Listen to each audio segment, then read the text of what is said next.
Today we're going to teach you about the metencephalon. It's composed of two major brain parts, the cerebellum and the pons. We're going to demonstrate for you what life would be like if you weren't afforded the functions that those two parts give you, as well as explain to you the functions that they provide. The pons is a relatively small part of the brain, averaging 2.5 centimeters in length. The pons relays messages from the cerebellum and the cortex. Simply, it serves as a message station between a few different areas of the brain. It serves as a communication center between the two hemispheres.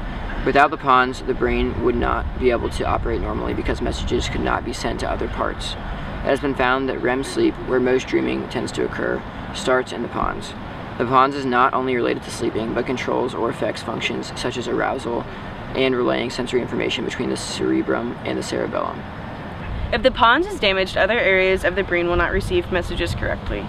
For example, arousal and the senses such as taste, smell, and sight would not function properly. Also, REM sleep would not be as efficient for the body to gain the rest that it needs. Hey, can you give this to the neocortex? Yeah, sure. Here you go. Thanks, I've been looking for this. Hey, can you give this to the neocortex? The neocortex? Pass it to her.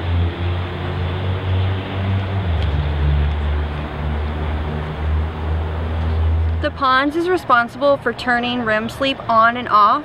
It releases acetylcholine to initiate REM sleep, and then it releases noradrenaline and serotonin to switch off REM sleep. So without your pons, you would never get that kind of rest that you get in REM sleep and would experience some cognitive deficits as a result. Hey Kelly, how was the movie last night? Good. Didn't you see The Avengers? Yeah, I don't know. Do you remember what it was about? Maybe? Useless. The cerebellum is the densest part of the brain. It's made up of 85 billion neurons, which is nearly half of all the neurons contained in the brain. One of its most major functions concerns motor control. It plays an important role in movement coordination and execution. Without it, it's hard to carry out planned movements. Hey Taylor, go long! I got it!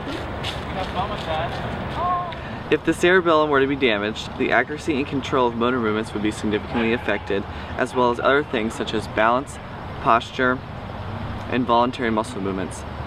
An example of a voluntary muscle movement would be getting up and walking. Hey James. Hey guys, what's up? Hey, we're gonna work on our project. Do you wanna come? Yeah, hold on, let me finish the text.